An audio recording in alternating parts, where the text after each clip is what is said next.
এবার পর্দার ফজিলাতুন্নেসাকে গ্রেপ্তারের দাবি নেটিজেনদের। থাইল্যান্ড যাওয়ার সময় ঢাকায় চলচ্চিত্রের আলোচিত অভিনেত্রী নুসরাত ফারিয়াকে গ্রেপ্তারের পর সামাজিক যোগাযোগ মাধ্যমে শুরু হয় আলোচনা সমালোচনার ঝড়। নেটিজেনরা বলছেন, মুজিব একটি জাতির রূপকার চলচ্চিত্রে শেখ হাসিনার চরিত্রে অভিনয় করার জন্য তাকে গ্রেপ্তার করা হয়েছে।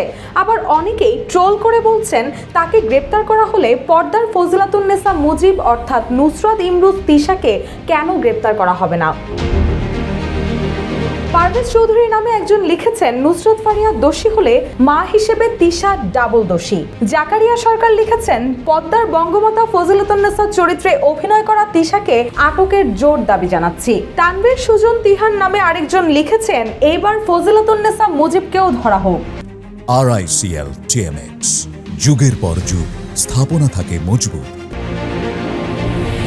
গ্রেপ্তারের দাবি জানিয়ে আব্দুল গাফফার লিখেছেন, পদ্মার শেখ হাসিনার মাকেও গ্রেপ্তারের দাবি জানাই। মোহাম্মদ আবু রায়হান নামে আরেকজন প্রশ্ন তুলেছেন, শেখ হাসিনার চরিত্রে অভিনয়ের জন্য যদি নুসরাত ফারিয়াকে গ্রেপ্তার করা হয়, তাহলে শেখ মুজিবের বউয়ের চরিত্রে অভিনয় করা উপদেষ্টা ফারুকের বউ তিশাকে কেন গ্রেপ্তার নয়?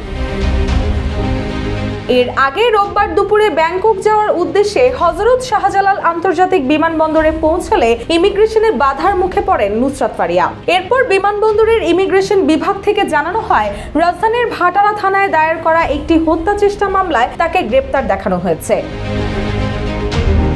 পুলিশ সূত্র জানায়, নুসরাত ফারিয়ার বিরুদ্ধে 2024 সালের বৈষম্য বিরোধী ছাত্র আন্দোলনের সময় সংগঠিত একটি হত্যা চেষ্টা মামলায় গ্রেপ্তারি পরোয়ানা জারি ছিল। সেই মামলার ভিত্তিতেই তাকে গ্রেপ্তার করা হয়েছে।